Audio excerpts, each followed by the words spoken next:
Yes. And you got a PhD before 25. You were one of the youngest professors in the Harvard Department of Economics. Yeah, 20 years before.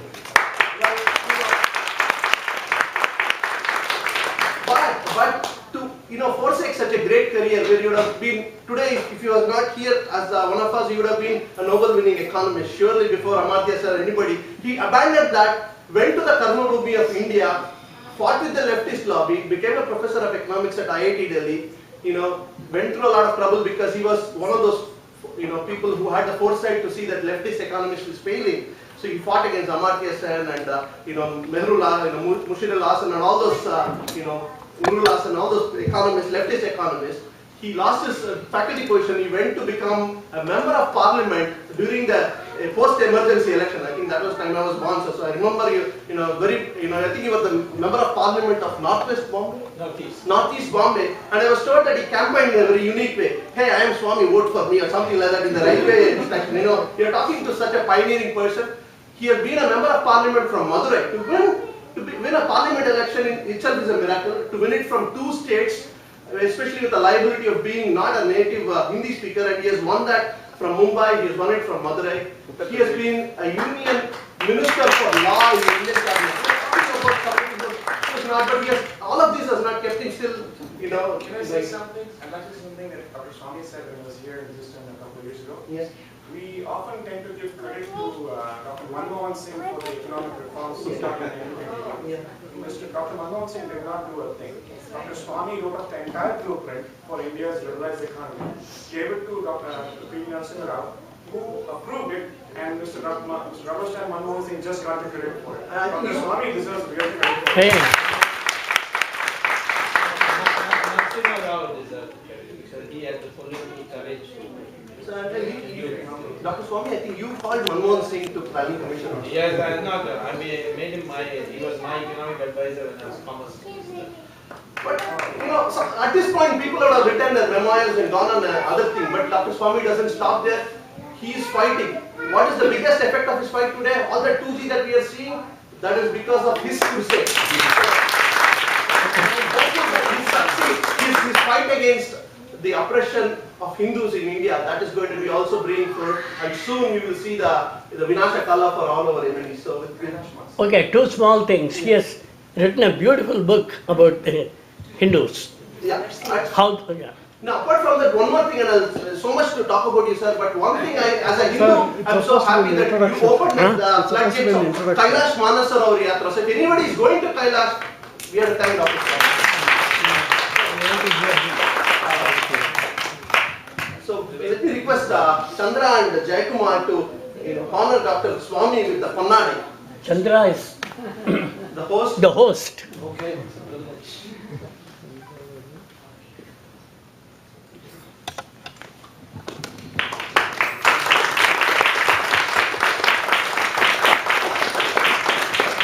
Chandra, wait. Yeah.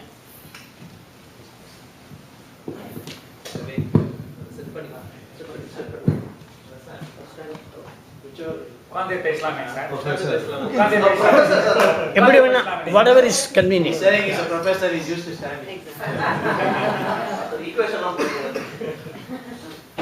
Every year I come to teach one semester at Harvard, the compressed summer semester.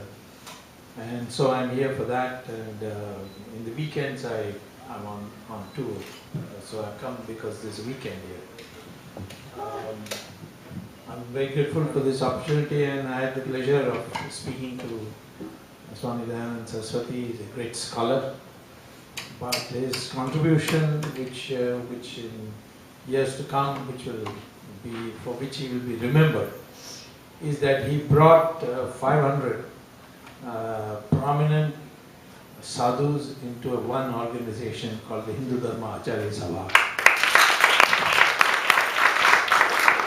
It's not easy to bring all the Swamijis together.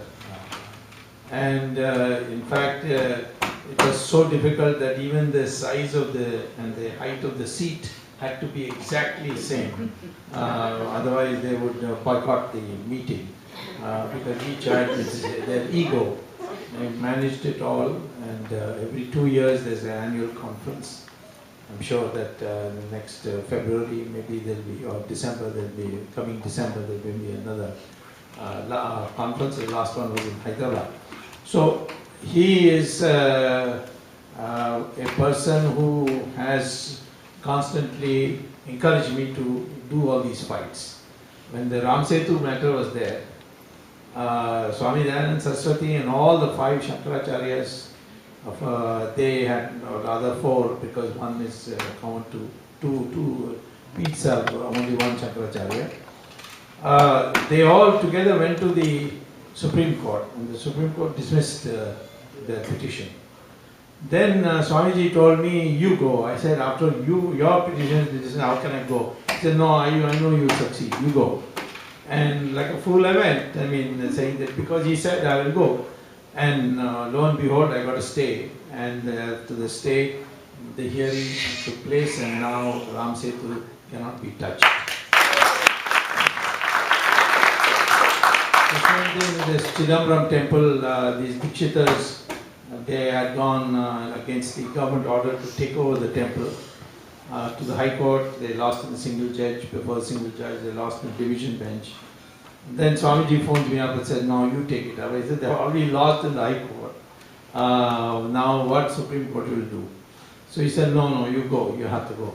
So I went, and again I got a stay, and the final hearing will come in August. And I'm sure that we'll win that case. That is the Chidambaram Nacharaj temple, or the Sabha temple, will be returned back to the Dikshitas fully. Right now it is almost back fully. There's a stay, so there's an officer there, but he has no work. He just stopped coming also because he says there's no work. There are no jewels to steal, so what is the problem? So I think in terms of defending the Hindu Dharma, Swami Dayananda Saraswati is in the forefront. And he does it in his very soft, underplayed, low-key way, but he's doing it. The question is that, of course, I am very impressed with the Hindus of North America. They are being loyal to the religion. They have built temples here. I'm told there are 46 temples in Houston area. Is that correct? Not in Houston. Not 46, but 30. 20, or maybe somebody says Texas, maybe a very large number. And this is extraordinary. But I must say one thing.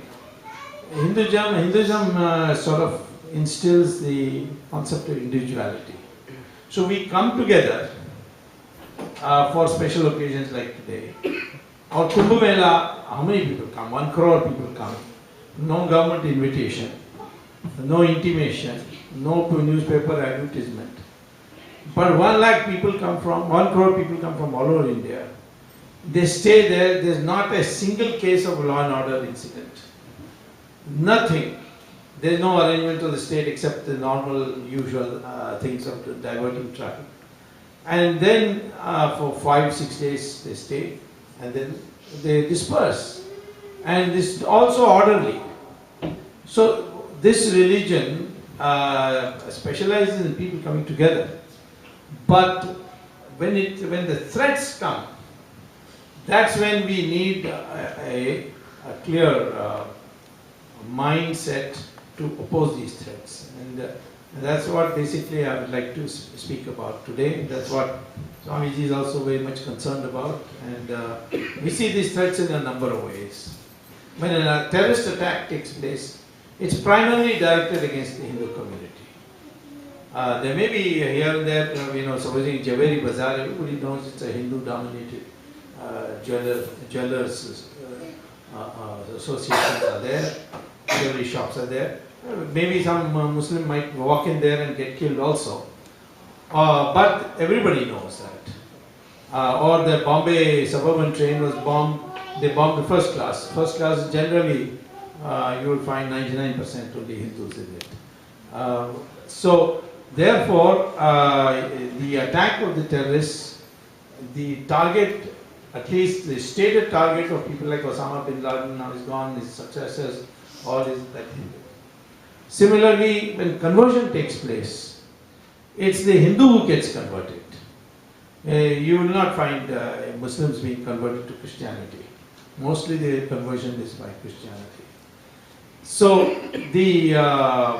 and then when you look at your history books, which the British wrote, it was targeted at the Hindu civilization.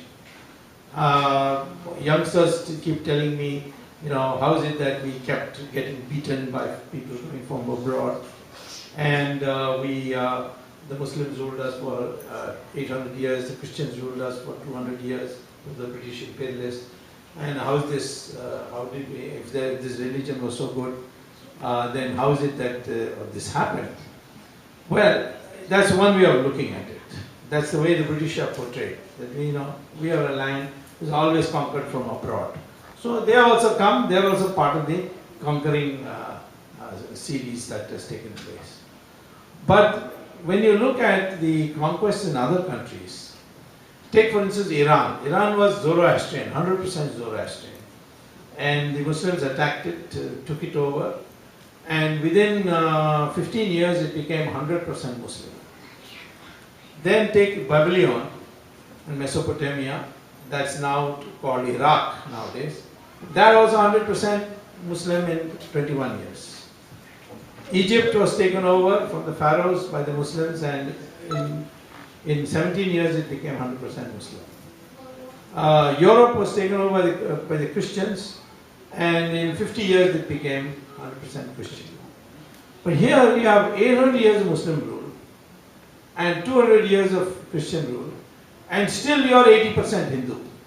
Now, some explanation has to be given. The correct explanation, according to me, is that the resistance, the fight continued. And it continued all through, whether it's the Vijayanagaram Empire in the south, or Rani Chennamma in Karnataka, or Kattabomman against the British in Tamil Nadu, or Rana Pratap in Rajasthan, or Rani Jhansi against the British in North India. So this, in fact, this 1857, you would be surprised, there was a branch of that struggle in Vellore. In fact, it started in Vellore. So India had and then of course Shivaji, I can never forget that, and the Marathas. All this is something which is not properly presented in our history, so our youngsters get a wrong impression. In fact, Vijayanagaram Empire lasted for 350 years. And it covered areas larger than Mughal Empire covered. Mughal Empire, if you really take its peak period from Akbar to Aurangzeb, is only 150 years. But look at the history books, there will be one chapter for each Mughal emperor. But for Vijayanagara Empire, there will be one paragraph saying there was something in South India, near Bijapur, that kind of thing, with capital near Bijapur. So the presentation for history is absolutely at fault. India never submitted. It kept on fighting, and I think they would have defeated the British, but by then Indian strength was so depleted after this 800 years. The Marathas nearly disposed of the British, the Mughals, but then they could not match the firepower of the British. There were also other reasons. We had rules of warfare which were not meant for civilized, uncivilized warfare. People who did uncivilized warfare. You could not start a war before the sun rises. You could not continue the war after the sun sets. You could not conduct a war in the agricultural fields or inside the cities, in the villages, and in the towns. But you had to conduct the war in an open Maidan. And third is that if you're, after losing, you say, I'm sorry, then everything is returned to you and sent off. In fact, that Muhammad Ghori came, I think, 16 times. That was Prithviraj Chauhan's foolishness. He should have only forgiven him twice. After that, the guy is not going to improve, and finished him off. But 16 times he forgave him. And 17th time he took the support of his father-in-law, Prithviraj Chauhan, and Jaichand, and brought about Islam. Islam came because of Ghori's victory over Prithviraj Chauhan. So It's a question of presentation of history. Our mind today is under attack, and we don't realize it. This whole secular idea is now one of the pernicious ways in which this mind is, we have what I would call as debilitated, or if you want a stronger word, castrated, you see. Indian Hindus, when they are 100%, they have no problem getting on with other people. The Jews came and we built their synagogues in Cochin, in Bombay, in other places. In fact, Israel, the first resolution its parliament passed after the establishment of Israel was a thank you, India. You are the only country which didn't persecute the Jews. The Parsis came and the Muslims took over Iran. And today, they were received, there were 5 temples were built. And today they are part of our society. Nobody even notices that the Chief Justice is a Parsi. Till yesterday, our Air Force Marshal was a Parsi, our Attorney General was a Parsi. There are only 60,000 people. They are totally disproportionately represented in our Parsi. All the industrialists. Yes, Tata is there. And lots of industrialists. They are all in high positions and in power positions, and nobody objects to them because they came, we were received, and they became part of our system of society. But we have had problems with the Islamic invasion and the Christians, and that's because fundamentally we say all religions lead to God. We don't say all religions are equal. That is a wrong concept that we say all religions are equal. We think that you can have one road from Houston to Washington, which will be a turnpike, and then another road which will go through the parkways. Naturally, the route by the turnpike is faster. So the same way we think that paths to God is faster through Hinduism, and all the other religions, they take it by a slower route, and they have different concepts. That is all youngsters should know. While we believe that all religions lead to God, there is no other religion which believes that. I'm not including Buddhism and Jainism and so on and so forth, Sikhism, which also allow for a more liberal interpretation of religion. But the Christianity and Islam in particular, and Judaism, all three do not accept that any other religion can qualify as a religion. One will call it a devil's religion, another will call it a pagan's religion, and third will call it a kafir's religion, and something that should be opposed. We don't have that. Second is, we believe we can have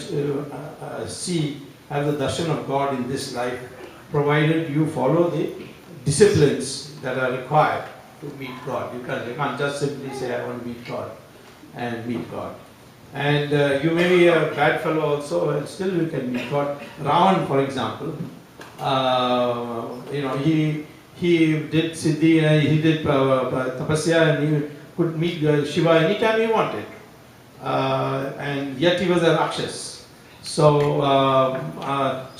therefore, in the Hindu religion, another central concept is this darshan of God, which no other religion has. They all say after dying you can meet God, but you can't meet God in this life. You can't say I've seen God. So that is another difference. Third is the law of karma, which explains why sometimes you work very hard and get nothing, and sometimes you work nothing at all and get everything you want. It explains a lot of difference between why you are a very competent fellow and another incompetent fellow gets everything and you don't get anything. So law of karma is an explanation for many of the things which no other religion has. That it's all determined by your karmas, and you can't escape it. That's not the way other religions describe it. So there are some fundamental differences in our concepts with other religions. But one thing is certain, that it has never been a religion which has targeted other religions. Even in the height of our conflict with Buddhism, which is exemplified by Adi Shankara's Shastrat with Mandana Mishra in Varanasi, never was when the Hindu supremacy returned, it never did one Buddhist book get burnt. There is no question of apostasy and becoming a renegade or anything in the concept of Hindus. And so, therefore, we should not take this liberal approach to a point where when we are faced with a threat, we don't respond as one. And unfortunately, over the years, so many things have divided us. This Varna system was never meant to be a birth-based system. It was a way of decentralizing power. Rishi Brigu and Rishi Bhardwaj, who sat together, decided on this Varna system. In that, Brigu says very clearly that 4 sources of power are there: knowledge, weapons, wealth, and land, and they have to not be concentrated in anybody's hands. They should be in separate. So those who have knowledge will not have weapons, will not have wealth, will not have land, but they will have social status. Those have money, well, that's fine, but their social status will not be high because you have more money, which is today's world, which is a materialistic world. So we have these concepts, but in the face of this threat that we are facing, we have to think not in terms that, why should I get into it? After all, 500,000 Hindus who have been driven out of Kashmir, the whole country is not bothered about it. People die in terrorist attack, we say terrible things happen, but the country is not bothered. There is no pressure for a retaliation. And the retaliation is a must if you are dealing with enemies of your nation. After all, when the Pandavas and Kauravas fighting Krishna, decided to invite all the kings of India. And Arjuna asked him, why you have to invite everybody? This is only a fight between. So he said, no, this is Mahabharata. This is for values. This is for dharma. So everybody must come. So 1,000 kings were invited. Only 13 sided with Krishna. Rest went with Duryodhana. So numbers don't matter. Actually, numbers never matter by itself. You can have 1,000 goats in one place and one tiger come towards them. The goats are in the majority, but the tiger is just a single animal, and all the goats will run away. The majority is afraid of a terrible minority. Similarly, strength itself is not important. You can have 5 lions in a circus, and there will be one thin, wiry ringmaster, and he will go inside the cage in the circus and ask them to follow some orders, like climb up the bench, open their mouth, and so they can put his head in it. So all these lions, each of them are strong enough to kill that man in no time. But they obey him because his mind is programmed. And I'm afraid that today our mind is programmed where we don't realize our threats. We don't come together because of this factor. And so we come together for bhajans, we come together for Kumbh Mela, we come for festivities. But we have to sooner or later now come together for these major problems that the country is facing. And the undermining is going on very well, very systematically. Take for instance corruption. Corruption is because of greed. And greed is because you have a one-dimensional society, a mental makeup, that is of materialism. Materialism has become everything. The more money you make, the higher the social status. The bigger wedding you hold, the higher your social status. So the number, whether if you have BMW or a Mercedes, that becomes your social status. In fact, all these corrupt people, the first thing that happened is they started getting their cloth from Paris and things like that. Raja, I have never seen him wearing ordinary cloth and coming by cycle to the DMK headquarters. And once he got the 2G money, I saw all his clothes had changed. He started coming in Mercedes to Parliament. And so this mentality, why there's so much corruption, is because we don't really have imbibed the values of Sanatana Dharma. Sanatana Dharma requires a balance between your material pursuit and your spiritual values. That is why, and Brigu says very clearly that's the only way you can get happiness. And that is why today you find, you go to Sri Sri Ravi Shankar's ashram, or the Swami Dayananda's ashram, or any of the Swamiji's ashram, you find that rich Americans are flooding it. Recently one very rich Hollywood actress by name Julia Roberts, she went to Haryana and she saw people, no tension on their faces. So she asked them, why is this so? They are so poor and there is no tension in their face. So one of them, the set took him to a Swamiji there. And the Swamiji explained Bhagavad Gita and so on. And she was so impressed that when she came back, she converted to Hinduism. And she made the whole family also Hindu. Same thing with Stephen Jobs. You see, the man who, Steve Jobs, who was the Apple owner, he went to Varanasi and got converted. And you have Henry Ford's grandson. So a very large movement. People have taken very strongly to yoga here. And now there are books which say, in fact there was an article in Newsweek by Lisa Miller, where she says we are all Hindus now. Because the Americans are more and more rationally feel that all religions have their own truths. We cannot say one is superior to another. Many Americans have now started cremating because they don't believe that body is anything. It's soul that matters. So they believe in rebirth. And now increasing rebirth, reincarnation, which is another special belief of. And they use the word karma always. Yeah, and karma is now part of the lingo here. So, and I'm telling you that there's a very strong movement to learn Sanskrit also here. Because if you go to Google and type artificial intelligence in Sanskrit, you will get an article which says that the knowledge in the future will be stored in the computer in Sanskrit only. Because Sanskrit Lipi is Devanagari, and Devanagari is perfect phonetically. English, you can't say PUT put and BUT but, the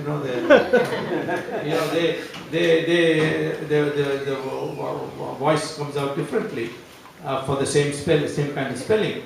Whereas in Devanagari, it's all perfect. You see, whether it's a long key or a short key, everything comes out of the lipi. So that plus the preciseness of the words of Sanskrit. So it's the NASA which has a journal called Journal of Artificial Intelligence, which has this article, and you can access it by going to Google and typing it. So Sanskrit is slowly becoming, and very few people know that one of the last acts of Bush was to say that any college which teaches Sanskrit will get federal grants, special federal grants. So like we learned yoga after Jane Fonda took to yoga, maybe after the Americans learned Sanskrit, that's what is happening. So that kind of a reticence to accept that our way is something that we must fight for, that is lacking. And a Hindu mindset has to come. And therefore, I would say, while you assemble here, also think in terms of, you may not be able to do it, or nothing can happen overnight, but I think somewhere we must also look at the political, not politicians or a party, but the political aspect of being a Hindu, which means you have to have certain, and that needs to be brought in, because I find, generally speaking, people all say, no, we don't want any politics. It's not a question of politics. If Krishna was not a politician, what was he? All he did was politics. All the tricks he played was political. Rama's whole Ramayana is politics. In fact, when Lakshman says, why you have to develop this monkey's army, why not send a message to your brother to send our brother to send an army from Ayodhya? So Rama explains to him, you see, if I bring them here, then the local people have to feed them, look after them. There will be resentment that are not good enough. And this way you will be dividing the country. So we have to take these people. We have to develop them and make them into soldiers. So, I mean, it's a question of going into the Ramayana and Mahabharata to know that these are two great political tales of how to fight intrigue, how to oppose. Now, why is it that Krishna says that Bhishmacharya should be killed?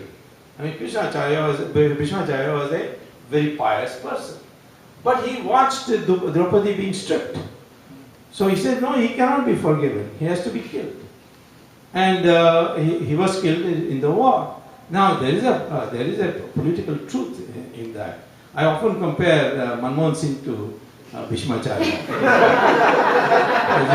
All he's doing is as learned as Bhishmacharya was, but he is just what he's doing is just looking. You know, he's not able to see what's happening to our country.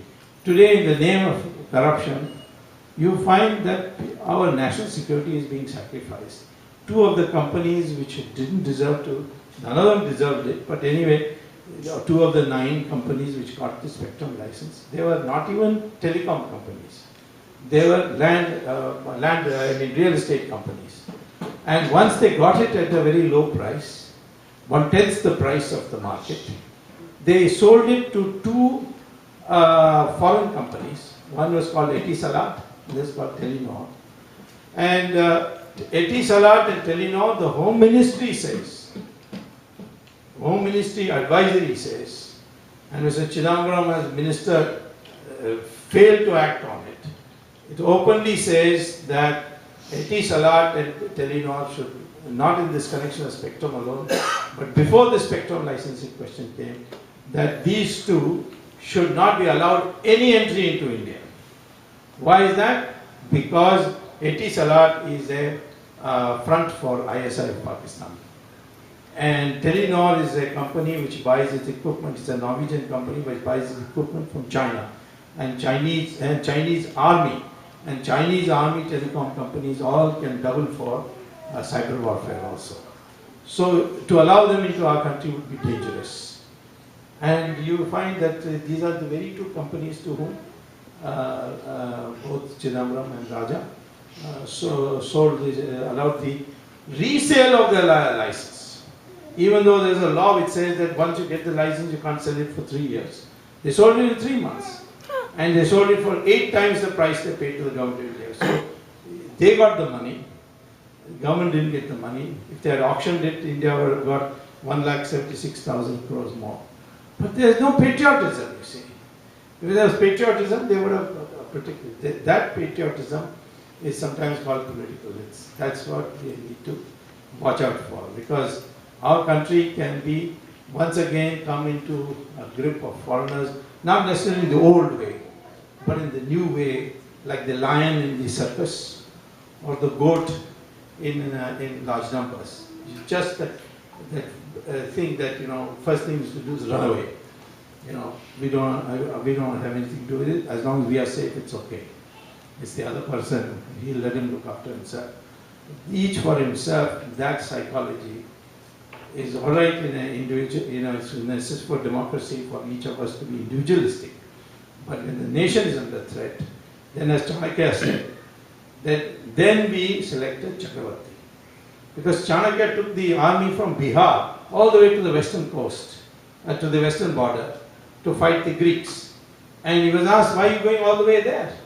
So he said, well, because it's not a question anymore of all our Janpadas being secure. Because India was a series of Janpadas then. But when there is a threat, we have to meet the threat at the border. And for that, our king, the Chandragupta, is the Chakravarti. And all will follow him.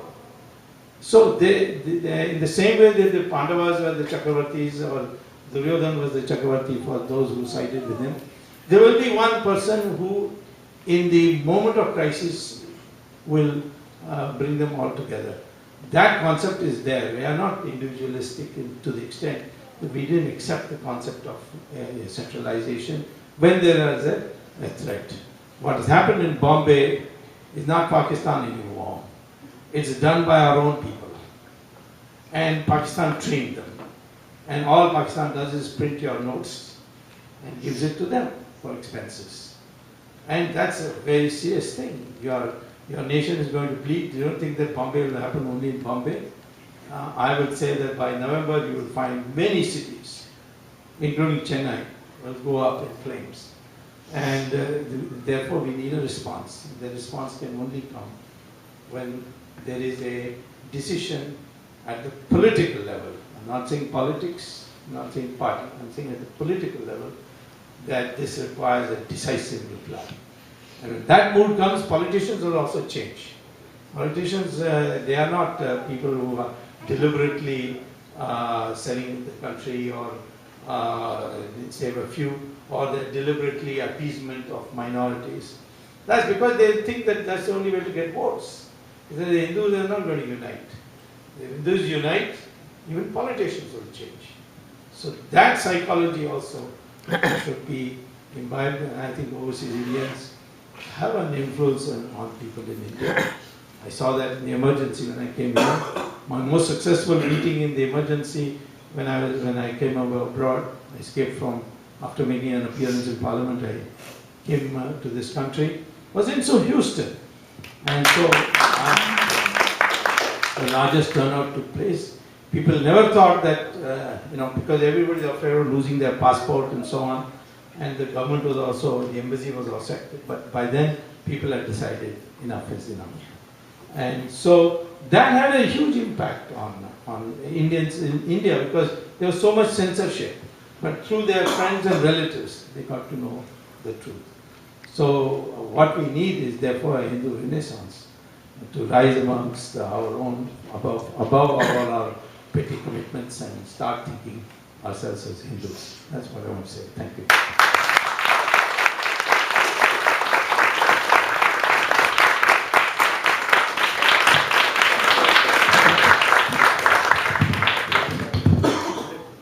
Thank you, sir. Yeah, I got a question. This Mr. Rajiv Malhotra, Yes. he's doing a pretty good job, and AVS, this organization, is practically every day going through 10 to 15 emails. There's a lot of correspondence. And he's coming here in about 2 months' time to give a big lecture and all, like you are doing. 9/11. On 9/11 is coming, we are organizing a big deal for that. Very good. What is your connection with him, and how do you? My connection is very, very close with him. I've stayed in his house in Princeton. He's also a man who had a flourishing career. I don't know whether you know about it. He was the senior most vice president of a company, telecommunication company called ITT. And it was an international multinational, it's no more there. I think it's been absorbed in AT&T. But he was he was earning a huge amount. One day at the age of 44 or something, he decided that I think I should do something different. And he set up some trusts, so his wife will have never a shortage of money, and his children will have no shortage of money. He himself will have plenty of money. And he launched into this rewriting of Indian history, or shall I say, the defalsification of our history. And his latest book is about South India and Tamil Nadu, how this whole Dravida word came. You see, Dravid was a word which actually Adi Shankara used for the first time when he challenged Mandana Mishra for a debate. And Mandana Mishra's wife was the umpire, and she asked him, "Who are you?" And he said, "I am Dravida Shishu." And he explained, it's explained in the text of one of the places I've seen where Dravida is something of two words, Thra and Vid, and that means where the three oceans meet, which means South India. So it's got nothing to do with race. I mean, it's all crazy, this whole Dravidian movement being anti-Brahmin, and the British wanted them to be anti-Brahmin because the Brahmins were in the forefront of the freedom struggle. So, and the Brahmins had tremendous influence on the public. So they wanted to make rubbish the Brahmins, and that's how the whole process started. That there was some Aryan race, and Divide that and rule. came, and the Dravidians were there. They were driven south, and The Aryan Aryans are all invasion, Brahmins. And Dravidians are the poor people, in fact, Dravida Kadagam people started having names called Ravana. So one day I asked them, you are all anti-Brahmins. I asked them in Ravana. You're all anti-Brahmin, and you got a name Ravan. Ravan himself was a Brahmin. But that many people didn't know. And Rama was not a Brahmin. And Rama was not And a Rama Brahmin. was not a Brahmin. He was a Yes, you are Kshatriya. right. He was He is a Kshatriya. Yes, he was a He is not a Kshatriya. Brahmin. And so, these broad facts they don't know. And all kinds of ignorance has been fed. Now the DNA shows that we're all the same. Everybody is prepared And you see, now color has got nothing to do with race, because color has got to do with pigmentation. Now over the centuries, your skin has responded to the sun rays. Michael Jackson proved it when he had all his pigmentation taken out. He was looking like a European. His skin was that of a Westerner, a white Westerner. So pigmentation has gone into the race. It's DNA which decides that. And I have demonstrated this many times. When Raj Thackeray was at the top arguing about why the Bombay taxiwala should go back to UP, because we Marathis, we cannot tolerate this influx of outsiders. So I secretly got one hair sample from Raj Thackeray's head and took one taxi driver's, UP wala taxi driver's hair sample, got them both tested. And then I released the report in Bombay that they were identical. So I said, Raj Thackeray also come from all our DNA is the same, irrespective of castes. And caste is the wrong word, it's varna, which is not got to do with birth. Jati can have with birth. You are a Yadava, your children can be a Yadava. But Yadavas are actually Shudras, that means they are agriculturists. And there's nothing inferior or inferior about that. Krishna was Yadava. And Krishna was a Yadava. In fact, you see, as I used to say, Vedavyasa's mother was a fisherwoman, Valmiki's mother parents were Dalits, Kalidasa's was a hunter, Vishwamitra, the Rishi of Rishis, was a Kshatriya, came from a Kshatriya family. The only Brahmin I know is Raman. And these anti-Brahmin people are worshipping him. Valmiki, Yeah, of course, now Karnanidhi is not talking about Ravan anymore, because he has found out, I proved it to him, I showed it from Kamban Ramayana, that he was a Ravan, Ravan was a Brahmin. Now he only speaks ill of Rama. I don't know whether you remember, once he said, Rama, Swami says Rama Setu, how it can be Rama Setu? Was Rama an engineer? Which engineering college he got degree from? Next day he fell ill and he was taken to Ramchandra Medical Hospital. So I wrote him a get well card and saying that at least he has an MBBS. So he doesn't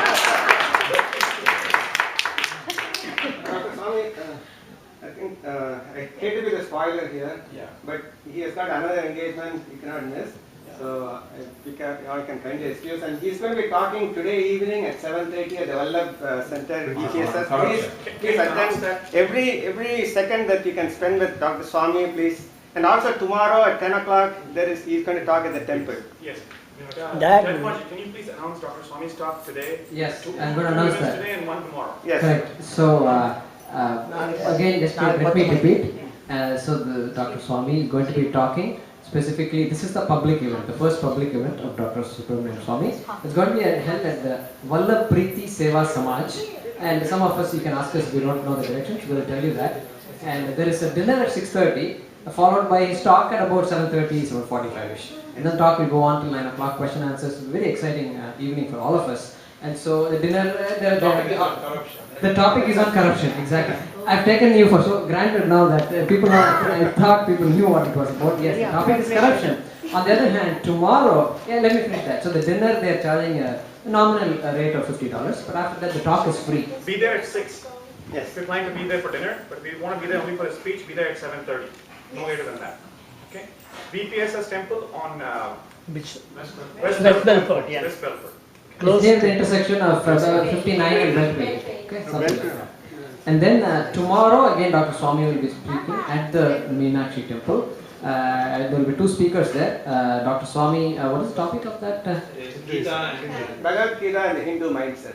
Bhagavad Gita and the Hindu mindset. So that'll be a very nice talk as well. And then following that, of course, Shri Kamal Kumar Swami ji also will be talking. So it will be another exciting event for all of us. What time tomorrow? Tomorrow 10 at 10 o'clock. 10 a.m. at Meenakshi Temple. 10 a.m. at the Meenakshi And Temple. also, one more thing is that if you all want to join in a luncheon tomorrow at the temple right after the speech, please, write to me, call me, because we need to get a count. We need to tell the temple. What is your email address?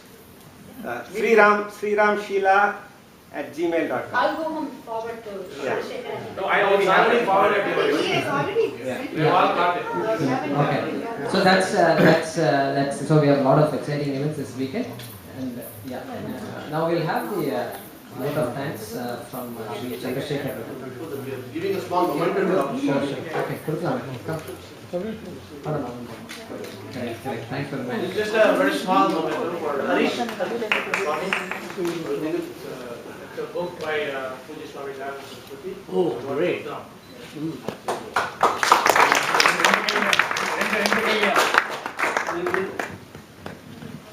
So thank you very much, Dr. Swami. We want one more. We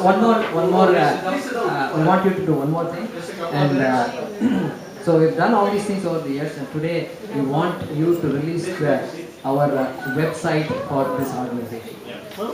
I'm going to tell you, I'm going to start a TV station in Chennai called Krishna TV. The CEO of that will be Dr. K.S. Krishna Swami, who is a very famous documentary maker. He made that what Indira Gandhi to Indus Valley. AVS Houston.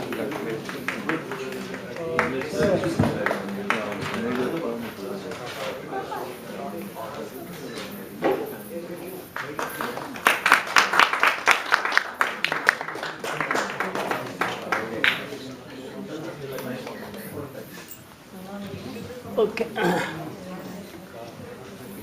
Swami, I just want to take a very, very brief time to deeply salute your efforts and Martin Luther King, the Japanese civil rights movement, and the Shakespearean Julius Caesar.